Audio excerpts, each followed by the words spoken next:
Bom, boa noite. Meu nome é Maia. Vocês me conhecem mais por Luiz Carlos, mas desde o ano passado eu tenho passado por um processo de descoberta interna, de tratamentos com especialistas e conversas assim com pessoas muito próximas e com isso, mais o projeto que eu estou fazendo para esse trabalho é um conjunto de realização de transição da minha vida, do que eu era quando eu era Luiz Carlos e agora como eu sou Maia. E a apresentação é sobre um livro paradidático focado nas crianças trans, principalmente nas crianças transgêneros de transgênero feminino e transgênero masculino. Mas, assim, para poder explicar melhor o que é isso, porque muita gente ainda precisa saber das definições mais precisas, tem esse gráfico assim que mostra todas as formas de identidade, tanto externa quanto interna. Tem a identidade de gênero mesmo, que é a mental, que pode ser tanto para o homem quanto para a mulher, ou a transição entre eles, que é o dito transgênero que a gente conhece. Então tem as mulheres trans, homens trans, pessoas não binárias, pessoas sem gênero, e tudo isso engloba na relação da mente com o que ela sente com o corpo dela em si. Orientação afetiva sexual seria o que a pessoa sente por uma outra pessoa. Então seriam os relacionamentos heterossexuais, bissexuais e homossexuais. Que se difere totalmente da sua percepção como identidade de gênero, que é a sua mente. Então, tem pessoas, homens trans que são gays, homens trans que são héteros, homens trans que são bissexuais e por aí vai.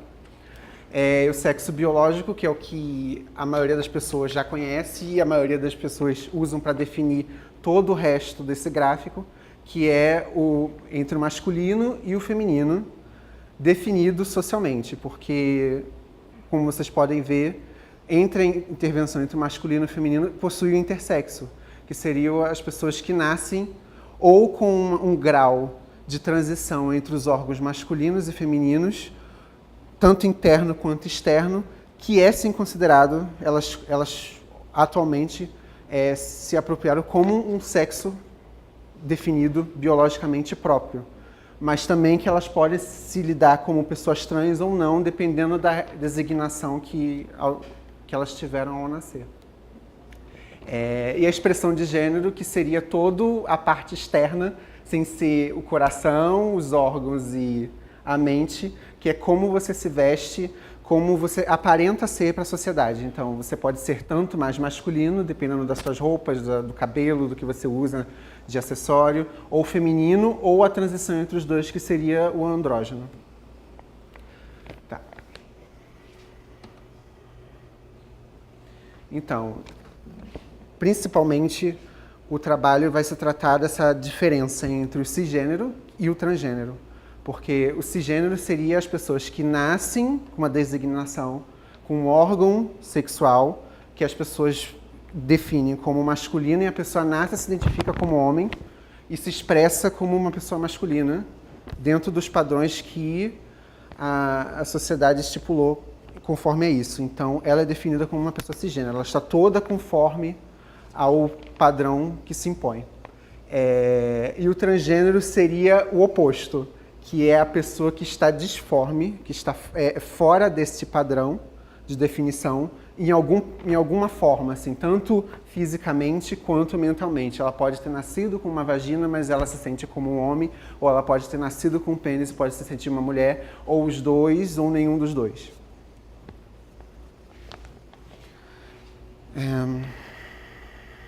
Então, tem a definição do cenário, que é mais especificamente, eu vou falar sobre os casos relacionados à LGBTfobia e as crianças trans, no caso, que é o principal público do meu trabalho. Esses são os índices. Um é do em.com.br, que é esse daqui da esquerda, e o da direita é o da Rede Trans Brasil, que as vítimas, ali na esquerda, são as vítimas LGBTs no ano de 2016, que 42% são pessoas transgênero e 50% foram pessoas homossexuais, que são gays, no caso, que são os principais índices de pessoas que morrem, que são levadas a público, baseado em notícias, baseado em registros e evidências, fora as pessoas que são mortas e agredidas sem ser mostradas pela mídia. Daí tem os 3% que são as lésbicas, 1% bissexuais e 4% os telovers, que seriam as pessoas que são os parceiros das pessoas transgênero. E aqui o segundo gráfico, que é da Rede Trans, ele especifica a quantidade de pessoas trans que morreram nos últimos nos últimos anos, desde 2008 e 2016, que mesmo sendo um ano de muita mudança, muita reafirmação da identidade trans ou da identidade do público LGBT, foi o ano desses últimos que teve mais mortes de pessoas, homens e mulheres trans. E até dia 15 de março já registrou 27 mortes esse ano.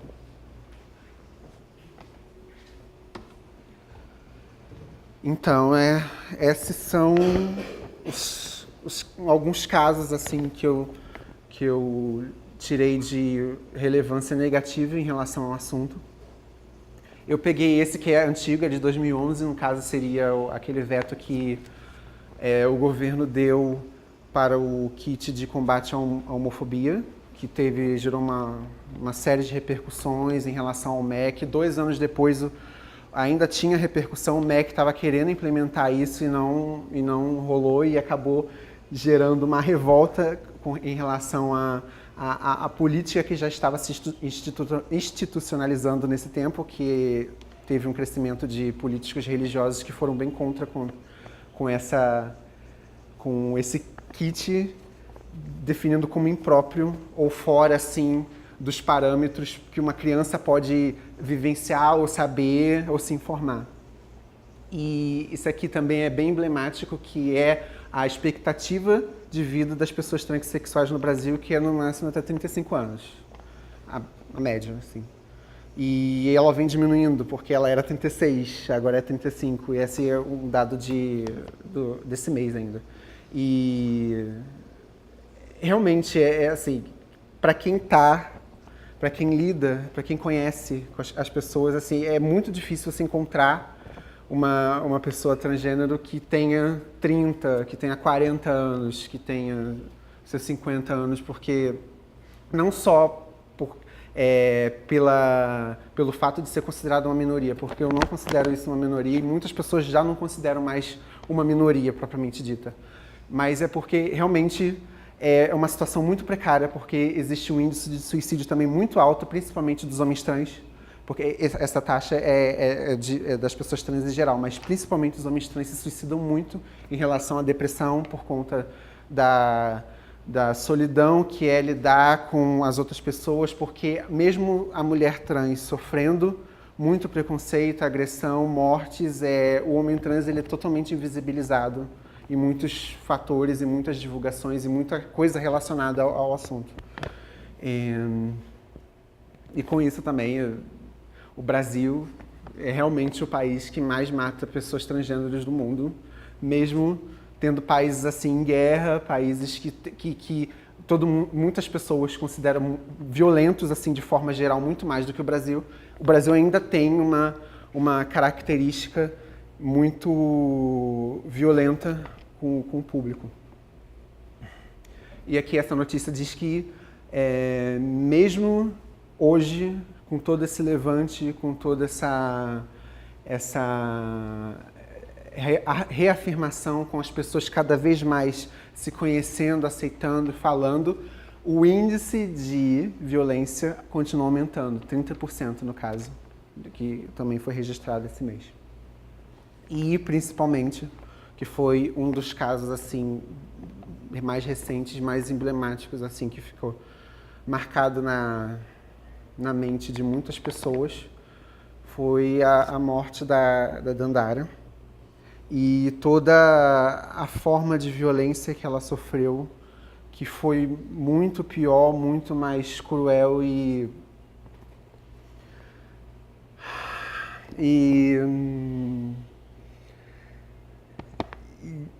é muito mais muito pior assim do que já é divulgado, mesmo dando notícias o tempo todo, sendo focado para registrar a atualização desse caso.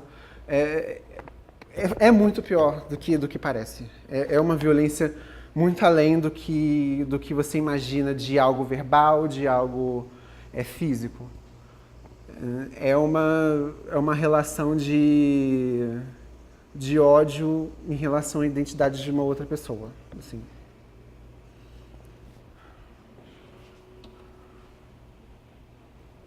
Por outro lado, está tendo nos últimos 6, 7 anos um levante dessa geração entre seus 4 até 15 anos de crianças que cada vez mais têm se encontrado, têm se identificado como pessoas trans cada vez mais cedo. Não só pela abertura que tem se dado nos países, pelo mundo, mas também porque a informação está sendo passada, muito mais do que a minha geração ou a geração das outras pessoas aqui, que o máximo que se chegava a gente era a homossexualidade, gay, lésbica e tudo que gira em torno disso. Então, muitas pessoas acabaram se descobrindo trans com idades assim de 30, 40 anos. A própria cartunista Laerte, ela se identificou, ela assumiu sua transgeneridade há pouco tempo. E isso vem muito da falta de informação e de como isso era tratado até um tempo atrás. Assim. E, consequentemente, essa já é uma geração mais à frente da nossa com relação a essa forma de identificação, de identidade, de aceitação, de inclusão. Aí eu trouxe esses 3 casos assim, que eu achei muito importantes de forma positiva, que Coy Matthews dos Estados Unidos, que foi uma menina trans que ela sofreu um momento de opressão porque ela queria usar o banheiro feminino e ela foi proibida. E a escola comunicou aos pais e disse que ela só poderia usar ou o banheiro masculino ou o banheiro dos funcionários. Então, os pais, junto com ela, entraram na justiça e conseguiram ganhar a causa do colégio, mudar as regras com relação aos banheiros feminino e masculino. E ela conseguiu a oportunidade de poder usar o banheiro que é determinado para o que ela se identifica, assim, porque é muito difícil essa relação também do banheiro público, porque você está num ambiente que é opressivo para você, porque ainda existe o preconceito das outras pessoas. Como é que as outras pessoas vão te ver por você ter uma expressão de um outro gênero dentro de um ambiente que não deveria ser seu. Então, essa questão é bem importante, é bem emblemático ver essas conquistas em relação a esse assunto.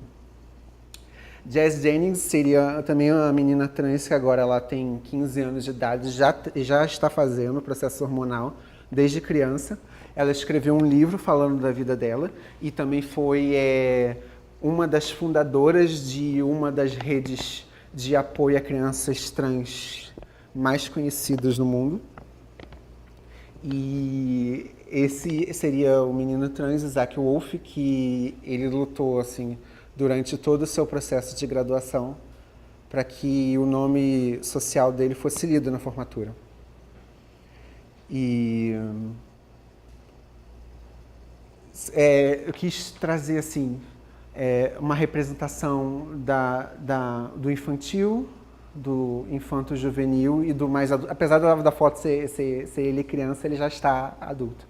E trazer mais recente para dizer que já é parâmetros de gerações se moldando e se transformando muito nesse pensamento do que eu vou ser ou o que eu vou deixar de ser. Então, esse assunto, apesar de parecer ser algo muito fora dos parâmetros do que uma criança precisa saber, ou muito pesado, ou muito sério, ou muito complexo, ele cada vez é mais necessário para a orientação de pessoas como essas aqui.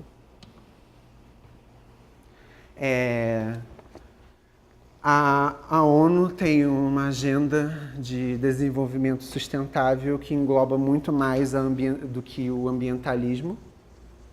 E eu ressaltei dois dos tópicos que tem essa agenda, que é essa agenda até 2030, que é a educação de qualidade, que é assegurar a educação inclusiva e equitativa e de qualidade, e a paz, justiça e instituições eficazes, que é promover também sociedades pacíficas e inclusivas para o desenvolvimento sustentável.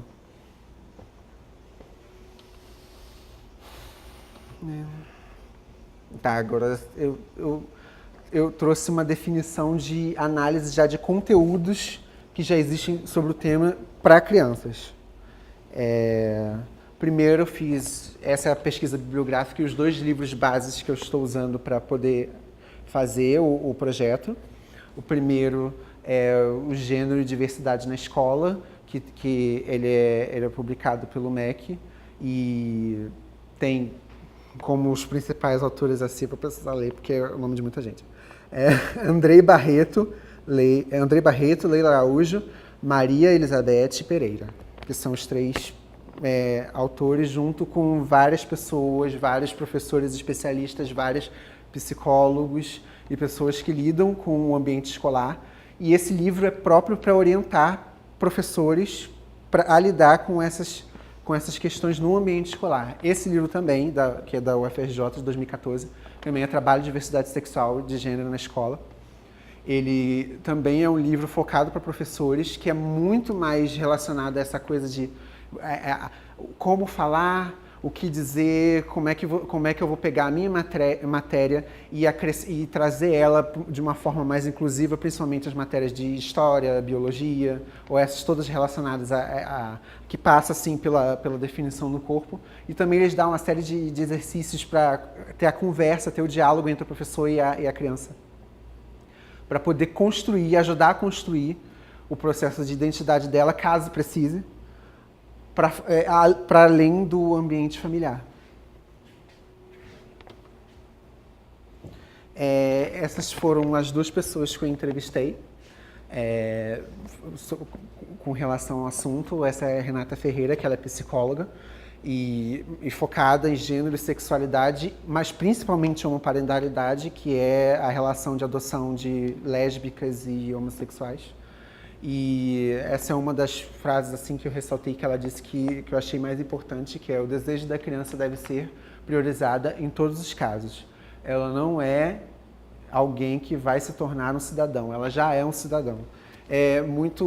Essa fala dela é muito em relação ao pensamento que os pais têm de que eles têm aquela responsabilidade de transformar a criança num futuro cidadão, como se ela ainda não tivesse as percepções, mesmo que da forma dela, de que um adulto, ou que elas não tivessem os mesmos direitos que um adulto ainda. Que ela vai passar a ter conforme ela for crescendo. Ela tem a partir do momento que ela nasce. Já é uma forma de se definir que, fazendo o link à outra entrevista, que também foi uma outra frase que eu achei muito importante dessa entrevista, que é do Pedro Sarmento, que até foi professor nosso do ano passado, que ele é doutorado em design, mas o doutorado dele é focado em abordar a violência na mídia infanto-juvenil.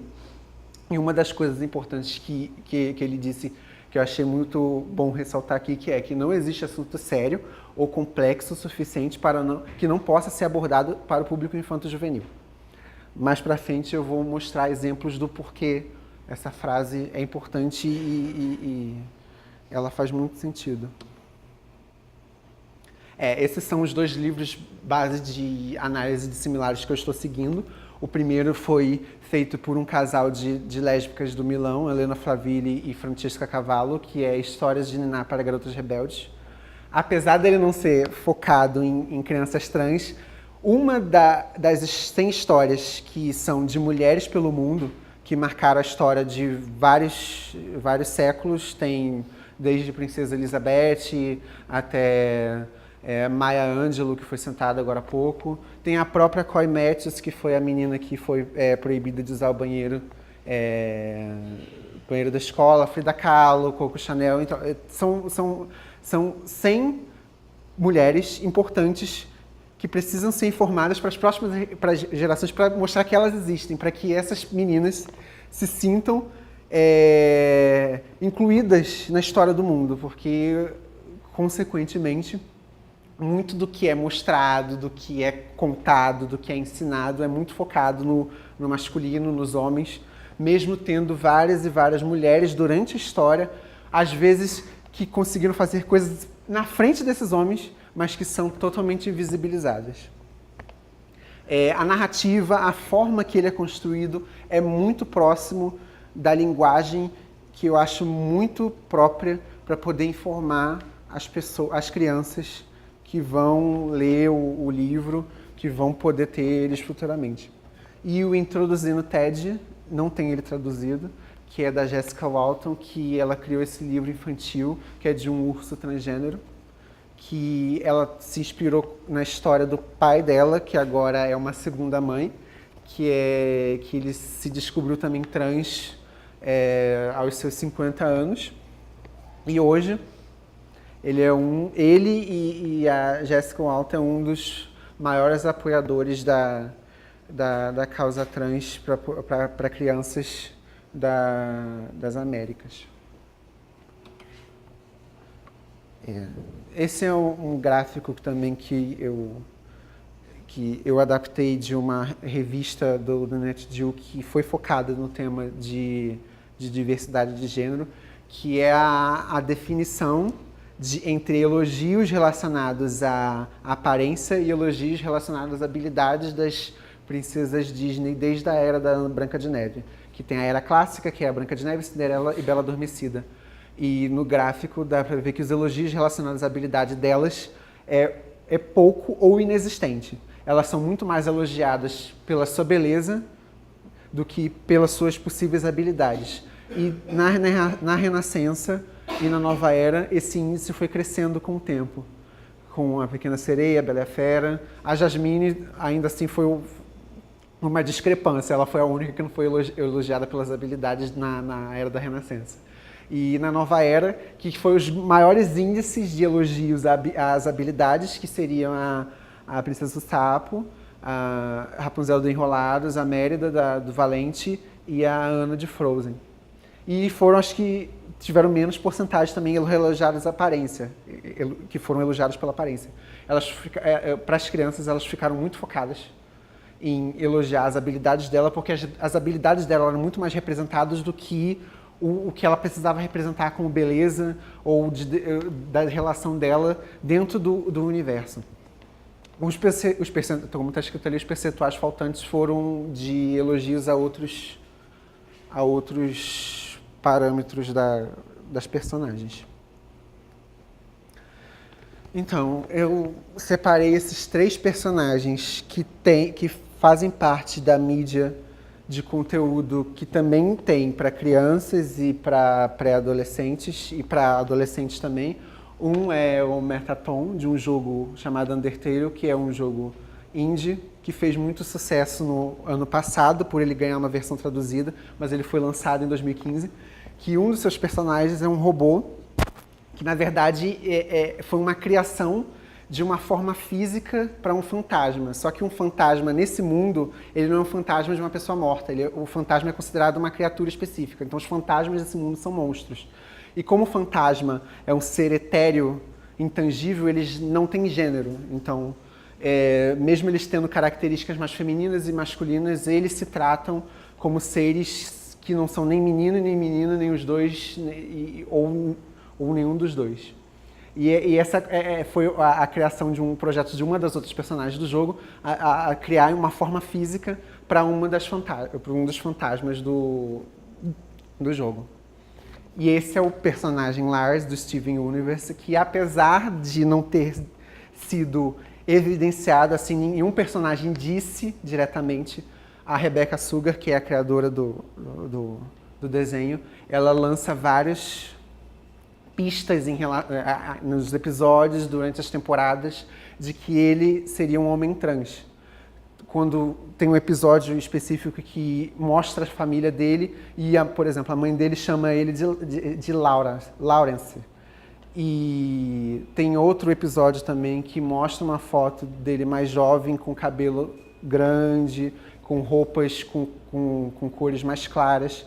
É muito uma forma mais subjetiva de introduzir um personagem LGBT que dentro do universo do desenho. Especificamente esse desenho, ele tem várias mensagens sobre gênero, sobre questões muito importantes, mas também todas com essa pegada mais subjetiva, mais leve, mas que ainda estão lá, e se você parar para pensar, elas existem muito claro para todo mundo. E a terceira é a Ruby Moon, do anime Sakura Card Captors, que ela não se titula, mas ela já disse várias vezes durante a última temporada da saga do desenho que ela é um ser sem gênero, mas que ela prefere ter vestimentas mais femininas. Então, ela aparenta ser uma mulher, ela se disfarça como uma mulher, mas na questão ela não tem gênero e vai transitando entre o masculino e feminino quando é do agrado dela. No caso, na história, ela é mostrada como uma figura feminina, apesar de não se definir como uma mulher. Bom, agora eu vou mostrar trechos de 2 episódios e um trechinho de relatos de crianças e as suas famílias, e mais um trechinho de um tipo de abordagem que o Steven Universe usa dentro do seu desenho. Primeiro, um vídeo das crianças. My life having to live as a boy was very bad, until one day I told my mom and dad that I felt I was a girl, and they accepted me.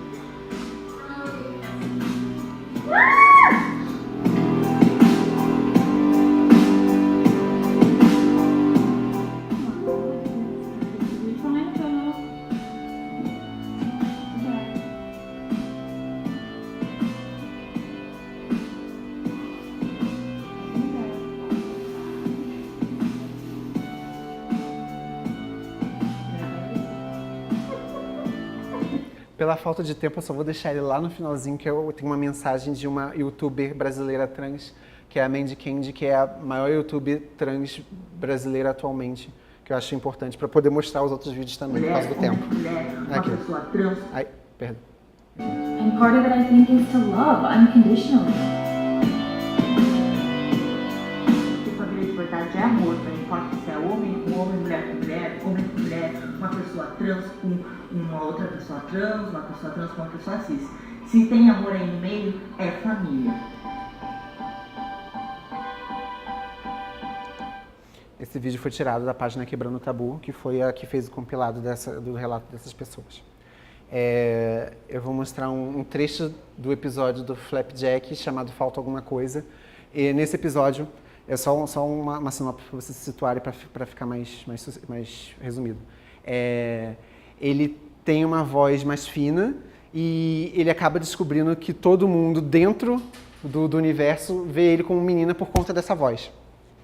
Daí ele fica desesperado porque ele é menino, ele se sente menino, mas todo mundo enxerga ele como menino em relação à voz. Então ele até procura uma intervenção médica para poder mudar a voz dele, para todo mundo poder saber que ele é um menino. Mas no último momento ele se amedronta e sai do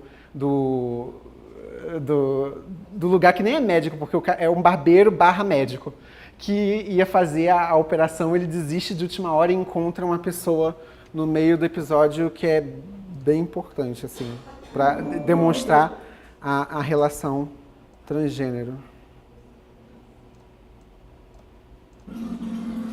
Isso é dentro dele do consultório médico. Cirurgia é perigoso? Às vezes. Mas só se o seu cirurgião estiver despreparado quando algo der errado.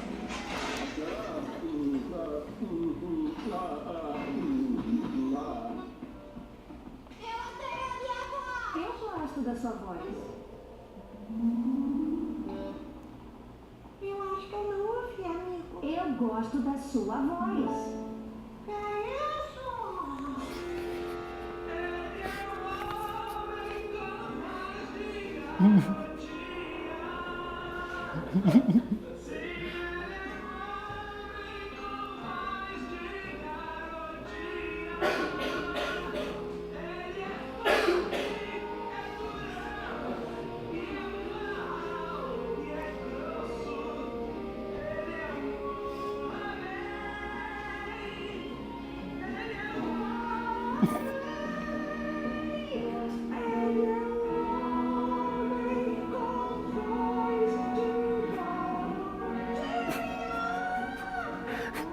Eu acho que não tem problema um homem ter voz de garotinha. Eu não sou homem. Ai, essa porcaria vive caindo. Vamos pra casa, Cindy. Tá bom, mãe. Vamos, Maracatu.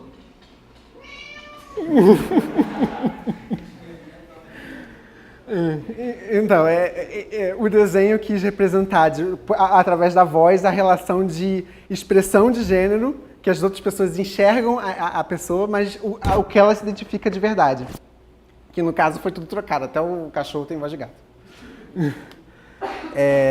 Eu só vou mostrar esse último. Eu ia mostrar o da Princesa Biscoito, mas eu acho muito mais importante esse do Steven Universe. Steven Universe tem o poder de fundir seus corpos. Ele vai explicar que dentro do universo, as gems, que seriam essas personagens, que todas são mulheres, elas podem fundir os seus corpos em relação a outras gems.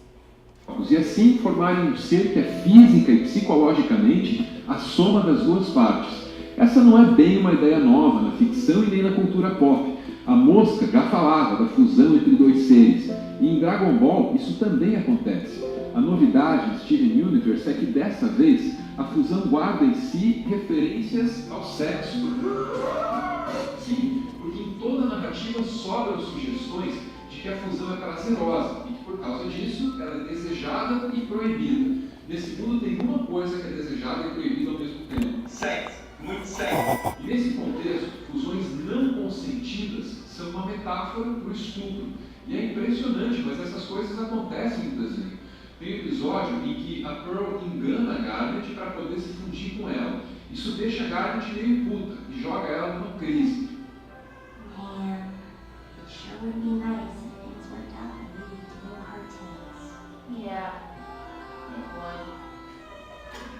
E tem ainda o caso da Jasper e da Lapis Lazuli, que seria real demais para qualquer outro desenho animado. O realismo existe porque, nesse caso, a violência é discreta e dissimulada. E no mundo real, é assim que os vilões se comportam, de um jeito discreto e dissimulado, como a Jasper nessa cena. Repare que a Jasper não força a fusão fisicamente. Ela não joga lápis no chão, não bate nela e não usa nenhum tipo muito explícito de violência. Ao invés disso, a Jasper obriga a Lápis a fazer a fusão com ela só na base do discurso.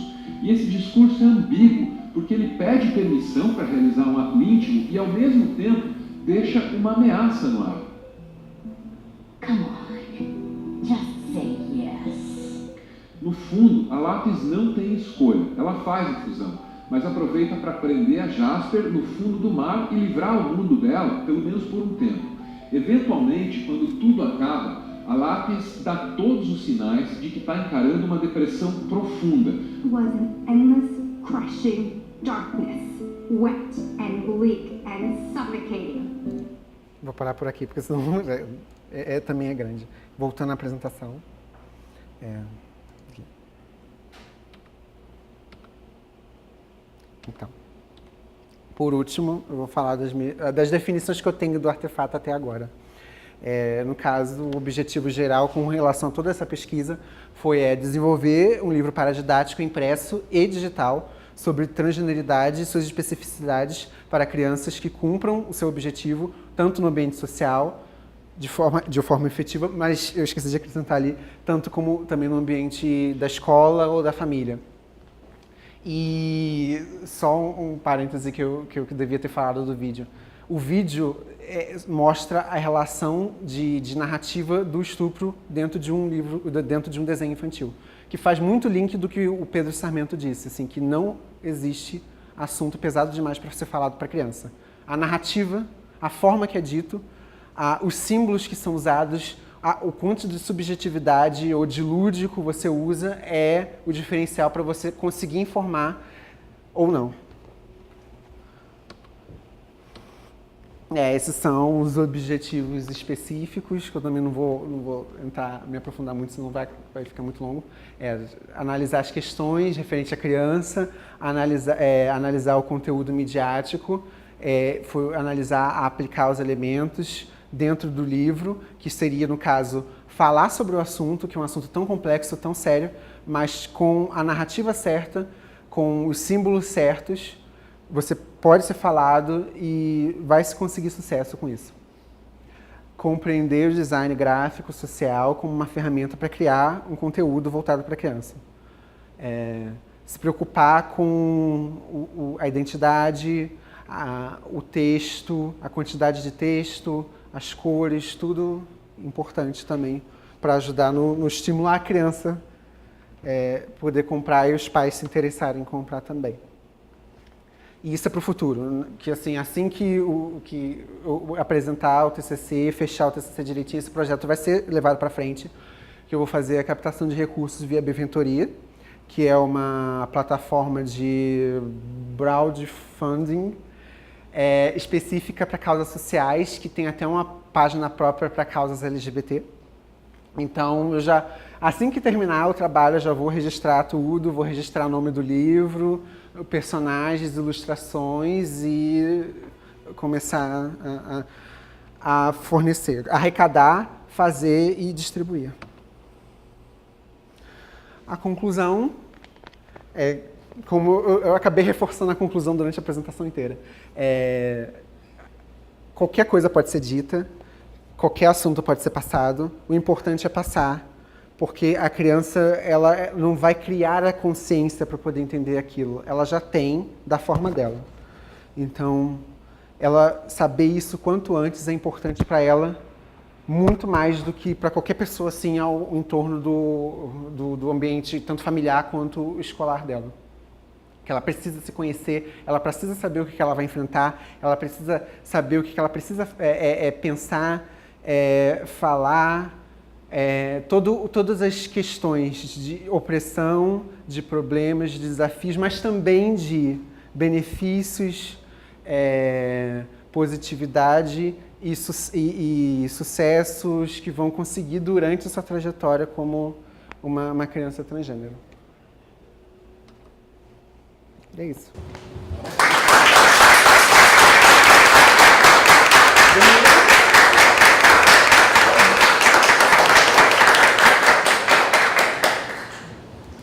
Muito obrigada, Maia. Estou super curiosa pelas ilustrações. Você vai acabar vendo isso mais tarde. O David quer fazer um comentário. Maia, pode falar. O projeto cada um pouco meu com a depressão de uma vertente muito próxima. Eu percebi na sua apresentação que você está focando em um artefato para as crianças, necessariamente. Que ainda não está detalhado. Isso. É bem legal também, um assunto muito rico. Mas eu acho que, como um público infantil, jovem, quem fornece esse tipo de atenção de pais, que você deveria primeiro focar nos adultos. Porque eles Esse é um dos parâmetros. Acho que vai ser mais efetivo, porque às vezes tem uma bolha na criança, tentando trival, que eles já perceberam. Sim. E eu acho que você focando na família vai ser mais efetivo até para a criança. Tem a relação com a família, tanto é que nem o título e nem a identidade ainda foi pensada detalhadamente, porque tem um pensamento também que o principal é o pai junto com a criança. Não é a criança que vai comprar sozinha, realmente. É por isso que o título ainda não saiu, nem as ilustrações, e nem a forma de narrativa. Porque também, assim, aquele livro, Histórias de Niná para Garotas Rebeldes, ele, a primeiro visto, ele tem uma aceitabilidade para os pais muito grande. Tanto é que esse livro acaba nas livrarias muito rápido. Pelo menos no mês que foi lançado, ele acabou bem rápido. E o conteúdo dele é importante. O pai é um livro que é focado no pai em relacionar com a criança. E lá ele vai descobrir que existe essas diferenças, esses parâmetros. Ele vai acabar descobrindo com a criança. A minha intenção também é essa. Não ser nada explícito, por exemplo, dizer... Eu não estou dizendo que eu vou enganar os pais, não é isso. Mas assim, dizer que é um livro para crianças trans, não.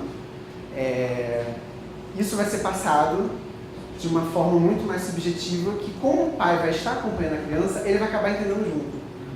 Como os desenhos, como os jogos ou como qualquer outro material assim, infantil. Realmente, eu pensei bastante nisso, e é por isso que não tem nada assim do artefato assim, decidido, nem mesmo o título. Ótimo, muito obrigada. Como eu te previa... Desculpa o atraso! Não, a culpa não